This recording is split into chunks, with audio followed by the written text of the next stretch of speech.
ಪಹಲ್ಗಾಮ್ನಲ್ಲಿ ನಡೆದ ಇಸ್ಲಾಮಿಕ್ ಭಯೋತ್ಪಾದಕ ದಾಳಿ ನಂತರ ಭಾರತ ಪಾಕಿಸ್ತಾನದ ಮಧ್ಯೆ ಯುದ್ಧದ ಪರಿಸ್ಥಿತಿ ನಿರ್ಮಾಣವಾಗಿದೆ.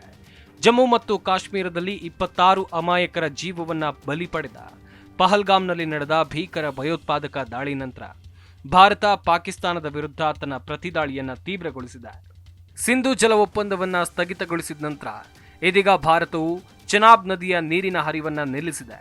ಪಾಕಿಸ್ತಾನಕ್ಕೆ ಹರಿದು ಹೋಗ್ತಾ ಇದ್ದ ಚೆನಾಬ್ ನದಿಯ ನೀರಿನ ಹರಿವನ್ನ ನಿಯಂತ್ರಿಸುವ ಬಾಗ್ಲಿಹಾರ್ ಮತ್ತು ಸಲಾಲ್ ಅಣೆಕಟ್ಟುಗಳ ಗೇಟ್ಗಳನ್ನು ಭಾರತ ಸರ್ಕಾರ ಕ್ಲೋಸ್ ಮಾಡಿದೆ. ಚೆನಾಬ್ ನದಿ ಪಾತ್ರ ದೊಡ್ಡ ಪ್ರದೇಶಗಳು ಬತ್ತಿ ಹೋಗ್ತಿರೋದನ್ನ ತೋರಿಸುವ ಒಂದು ಗಮನಾರ್ಹ ವಿಡಿಯೋ ಆನ್ಲೈನ್ನಲ್ಲಿ ಕಾಣಿಸಿಕೊಂಡಿದೆ. ಇದರಲ್ಲಿ ಅಣೆಕಟ್ಟು ಮುಚ್ಚುವಿಕೆಯ ಪರಿಣಾಮವನ್ನು ಪ್ರತಿಬಿಂಬಿಸುವ ನೀರಿನ ಮಟ್ಟವು ಗಮನಾರ್ಹವಾಗಿ ಕಡಿಮೆಯಾಗಿದೆ. ಜಮ್ಮು ಮತ್ತು ಕಾಶ್ಮೀರದ ರಿಯಾಸಿ ಜಿಲ್ಲೆಯಲ್ಲಿರುವಂತಹ ಸಲಾರ್ ಅಣೆಕಟ್ಟಿನ ಎಲ್ಲಾ ಗೇಟ್ಗಳನ್ನು ಮುಚ್ಚಲಾಗಿದೆ. ಈ ಪರಿಣಾಮವಾಗಿ ಕೆಳಭಾಗದ ನೀರಿನ ಮಟ್ಟ ತೀವ್ರವಾಗಿ ಕುಸಿದಿದ್ದು ನದಿಯ ಗಮನಾರ್ಹ ಭಾಗಗಳು ಒಣಗಿ ಹೋಗಿವೆ. ಜಮ್ಮು ಮತ್ತು ಕಾಶ್ಮೀರದಲ್ಲಿ ಚೆನಾಬ್ ನದಿಗೆ ನಿರ್ಮಿಸಲಾದ ಅಣೆಕಟ್ಟಿನ ಮೂಲಕ ನೀರನ್ನು ನಿಲ್ಲಿಸಲಾಗುವುದು. ಚೆನಾಬ್ ನದಿಯ ಬಗ್ಲಿಹಾರ್ ಅಣೆಕಟ್ಟು ಮುಚ್ಚಲ್ಪಟ್ಟಿದೆ. ಬಗ್ಲಿಹಾರ್ ಯೋಜನೆಯನ್ನ 2008ರಲ್ಲಿ ಕಾರ್ಯಾರಂಭ ಮಾಡಲಾಯಿತು. ಅಂದಿನಿಂದ ದೊಡ್ಡ ಪ್ರಮಾಣದ ಹೂಳು ತೆಗೆಯುವಿಕೆ ನಡೆದಿಲ್ಲ. ಈ ತನ್ಮಧ್ಯೆ ಪಾಕಿಸ್ತಾನಕ್ಕೆ ಹರಿಯುವ ಮತ್ತೊಂದು ಪ್ರಮುಖ ನದಿಯಾದ ಝೀಲಂ ನದಿಯ ಹರಿವನ್ನ ನಿಯಂತ್ರಿಸುವ ಕಿಶನ್ ಗಂಗಾ ಅಣೆಕಟ್ಟಿನ ಮೇಲೂ ಭಾರತ ಇದೇ ರೀತಿಯ ಕ್ರಮವನ್ನ ಕೈಗೊಳ್ಳೋಕೆ ಸಿದ್ಧತೆಯನ್ನ ನಡೆಸ್ತಾ ಇದೆ ಅಂತ ಮೂಲಗಳು ಹೇಳಿವೆ. ಪಾಕಿಸ್ತಾನಕ್ಕೆ ಭಾರತ ಒಂದಾದ ಮೇಲೊಂದು ಶಾಕ್ ಅನ್ನು ನೀಡ್ತಾ ಇದೆ. ಚೆನಾಬ್ ನದಿಯ ಬಾಗ್ಲಿಹಾರ್ ಅಣೆಕಟ್ಟಿನಿಂದ ಪಾಕಿಸ್ತಾನಕ್ಕೆ ನೀರಿನ ಹರಿವನ್ನ ಭಾರತ ಸ್ಥಗಿತಗೊಳಿಸಿದೆ. ಇದರ ಜೊತೆಗೆ ಝೀಲಂ ನದಿಯ ಕಿಶನ್ ಗಂಗಾ ಯೋಜನೆಯಿಂದ ಹರಿವನ್ನ ತಡೆಯೋಕೆ ಸಿದ್ಧತೆ ನಡೀತಾ ಇದೆ. ಸಿಂಧೂ ನದಿ ವ್ಯವಸ್ಥೆ ಮೂಲಕ ಒಂದೇ ಒಂದು ಹನಿ ನೆರೆಯ ದೇಶ ಪಾಕಿಸ್ತಾನವನ್ನ ತಲುಪುವುದನ್ನ ತಡೆಯೋಕೆ ಭಾರತ ನಿರ್ಧಾರ ಮಾಡಿದೆ. ಈ ಮೂಲಕ ಎರಡೂ ದೇಶಗಳ ನಡುವೆ ಜಲಯುದ್ಧ ಆರಂಭ ಆಗಿದೆ.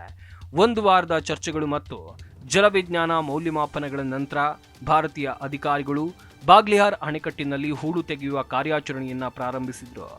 ಸ್ಲೂಯಿಸ್ ಗೇಟ್ಗಳನ್ನ ಕಡಿಮೆ ಮಾಡೋದ್ರೊಂದಿಗೆ ಪಾಕಿಸ್ತಾನಕ್ಕೆ ನೀರಿನ ಕೆಳಮುಖ ಹರಿವನ್ನ 90% ಕಡಿಮೆ ಮಾಡಲಾಗಿದೆ.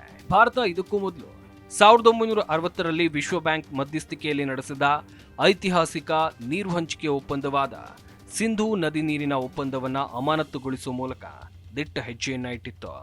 ಆಗಿನ ಭಾರತದ ಪ್ರಧಾನಿ ಜವಾಹರ್ಲಾಲ್ ನೆಹರು ಮತ್ತು ಆಗಿನ ಪಾಕಿಸ್ತಾನಿ ಅಧ್ಯಕ್ಷ ಆಯೂಬ್ ಖಾನ್ ನಡುವೆ ಸಹಿ ಹಾಕಲಾದ ಈ ಒಪ್ಪಂದವನ್ನ ಎರಡು ಪ್ರತಿಕೂಲ ನೆರೆಹೊರೆಯವರ ನಡುವಿನ ಶಾಂತಿಯುತ ಸಹಕಾರದ ಅಪರೂಪ ಉದಾಹರಣೆಯಂತ ಆಗಾಗ ಹೇಳಲಾಗುತ್ತೆ. ಈ ಒಪ್ಪಂದ ಭಾರತ ಮತ್ತು ಪಾಕಿಸ್ತಾನದ ನಡುವಿನ 3 ಯುದ್ಧಗಳನ್ನು ತಡೆದುಕೊಂಡಿದೆ. 1965, 1971 ಮತ್ತು 1999ರಲ್ಲಿ. ಆದರೆ ಈಗ ಅನಿರ್ದಿಷ್ಟ ಅವಧಿಯಾಗಿ ಅಮಾನತುಗೊಳಿಸಲಾಗಿದೆ ಎಂಬುದು ಕುತೂಹಲಕಾರಿ. ಈ ಒಪ್ಪಂದ ಭಾರತ ಮತ್ತು ಪಾಕಿಸ್ತಾನದ ನಡುವಿನ ಸಿಂಧೂ ನದಿ ನೀರಿನ ವ್ಯವಸ್ಥೆ ಅಥವಾ ವಿತರಣೆಯನ್ನು ನಿಯಂತ್ರಿಸುತ್ತೆ. ಅಷ್ಟೇ ಅಲ್ಲ, ಪಾಕಿಸ್ತಾನದಲ್ಲಿ ತಯಾರಾಗುವ ಯಾವುದೇ ಸರಕು ಉತ್ಪನ್ನಗಳನ್ನು ಪ್ರತ್ಯಕ್ಷ ಹಾಗೇನೆ ಪರೋಕ್ಷವಾಗಿ ಭಾರತಕ್ಕೆ ಆಮದು ಆಗದಂತೆ ವ್ಯಾಪಾರ ವಹಿವಾಟಿನ ಮೇಲೂ ಕಠಿಣ ಕ್ರಮವನ್ನು ತೆಗೆದುಕೊಳ್ಳಲಾಗ್ತಾ ಇದೆ. ಜೊತೆಗೆ ಪಾಕ್ನ ಎಲ್ಲಾ ರೀತಿಯ ಮೇಲ್ ಮತ್ತು ಪಾರ್ಸಲ್ಗಳನ್ನು ಸ್ಥಗಿತಗೊಳಿಸಿ ಭಾರತ ಆದೇಶವನ್ನು ಹೊರಡಿಸಿದೆ. ಹಾಗೆ ಉಗ್ರರ ದಾಳಿಗೆ ಪ್ರತೀಕಾರ ತೀರಿಸಿಕೊಳ್ಳುವುದಾಗಿ ಪ್ರಧಾನಿ ನರೇಂದ್ರ ಮೋದಿ ಅವರು ಹೇಳಿದ್ದಾರೆ. ಅಂತೆಯೇ ರಕ್ಷಣಾ ಪಡೆಗಳ ಮುಖ್ಯಸ್ಥರೊಂದಿಗೆ ಸಭೆಯನ್ನು ನಡೆಸಿ ಪಾಕ್ ವಿರುದ್ಧ ಕಾರ್ಯಾಚರಣೆ ಕೈಗೊಳ್ಳುವ ಮುಕ್ತ ಅವಕಾಶವನ್ನು ಕೊಟ್ಟಿದ್ದಾರೆ. ಇನ್ನು ಪಾಕಿಸ್ತಾನ ಭಾರತದ ಹಡಗುಗಳಿಗೆ ತನ್ನ ಬಂದರುಗಳಲ್ಲಿ ನಿರ್ಬಂಧವನ್ನು ವಿಧಿಸಿದೆ.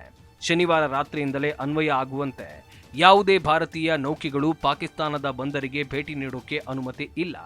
ಪಾಕಿಸ್ತಾನದ ಹಡಗುಗಳು ಭಾರತೀಯ ಬಂದರಿನಲ್ಲಿ ನಿಲ್ಲುವಂತಿಲ್ಲ ಅಂತೇಳಿ ಆದೇಶವನ್ನು ಹೊರಡಿಸಲಾಗಿದೆ. ಭಾರತದ ಕ್ರಮದಿಂದಾಗಿ ಜಮ್ಮು ಜಿಲ್ಲೆಯ ಅಕ್ನೂರ್ ಬಳಿ ಚೆನಾಬ್ ನದಿಯ ನೀರಿನ ಮಟ್ಟ ಕಡಿಮೆಯಾಗಿದೆ. ನೀರಿಲ್ಲದೆ ಚೆನಾಬ್ ನದಿ ಖಾಲಿ ಹೊಡಿತಾ ಇದೆ. ಕಾಶ್ಮೀರದ ಅಕ್ನೂರ್ ಬಳಿ ಇರುವಂತ ಈ ಚೆನಾಬ್ ನದಿ ಖಾಲಿಯಾಗಿದ್ದು ಸ್ಥಳೀಯರು ಓಡಾಡ್ತಾ ಇರುವುದನ್ನ ಕಾಣಬಹುದು. ಚೆನಾಬ್ ನದಿ ಹಿಮಾಚಲ್ ಪ್ರದೇಶದಿಂದ ಹುಟ್ಟಿ ಜಮ್ಮು ಪ್ರದೇಶದ ಮೂಲಕ ಹಾದು ಹೋಗುತ್ತೆ. ಇದಾದ ನಂತರ ಅದು ಪಾಕಿಸ್ತಾನಕ್ಕೆ ಹೋಗುತ್ತೆ. ಭಾರತದಲ್ಲಿ ಇದರ ಉದ್ದ 504 ಕಿಲೋಮೀಟರ್. ಭಾರತ ಮತ್ತು ಪಾಕಿಸ್ತಾನದ ನಡುವಿನ ಸಿಂಧೂ ಜಲ ಒಪ್ಪಂದದ ಅಡಿಯಲ್ಲಿ ಈ ನದಿ ನೀರನ್ನ ಪಾಕಿಸ್ತಾನಕ್ಕೆ ನೀಡಲಾಗುತ್ತೆ.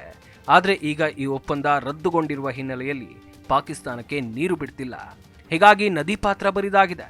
ಏಪ್ರಿಲ್ 22ರಂದು ಇಸ್ಲಾಮಿಕ್ ಭಯೋತ್ಪಾದಕರು ನಡೆಸಿದ ಪಹಲ್ಗಾಮ್ ಭಯೋತ್ಪಾದಕ ದಾಳಿಯಲ್ಲಿ 26 ಜನರು ಪ್ರಾಣವನ್ನ ಕಳ್ಕೊಂಡಿದ್ದಾರೆ. ಈ ದುರ್ಘಟನೆಯಲ್ಲಿ ಹೆಚ್ಚಾಗಿ ಪ್ರವಾಸಿಗರು ಗಾಯಗೊಂಡಿದ್ರು. 2019ರಲ್ಲಿ 370ನೇ ವಿಧಿಯನ್ನ ರದ್ದುಪಡಿಸಿದ ನಂತರ ನಡೆದ ಅತಿ ದೊಡ್ಡ ಭಯೋತ್ಪಾದಕ ದಾಳಿಗಳಲ್ಲಿ ಇದು ಒಂದಾಗಿದೆ. ಭಯೋತ್ಪಾದಕ ದಾಳಿ ನಂತರ ಭದ್ರತಾ ಪಡೆಗಳು ಕಾರಣರಾದ ಭಯೋತ್ಪಾದಕರನ್ನ ಪತ್ತೆ ಹಚ್ಚೋಕೆ ಶೋಧ ಕಾರ್ಯಾಚರಣೆಯನ್ನ ಪ್ರಾರಂಭಿಸಿವೆ. ದಾಳಿಯ ನಂತರ ಭದ್ರತೆಯನ್ನ ಹೆಚ್ಚಿಸಲಾಗಿದೆ.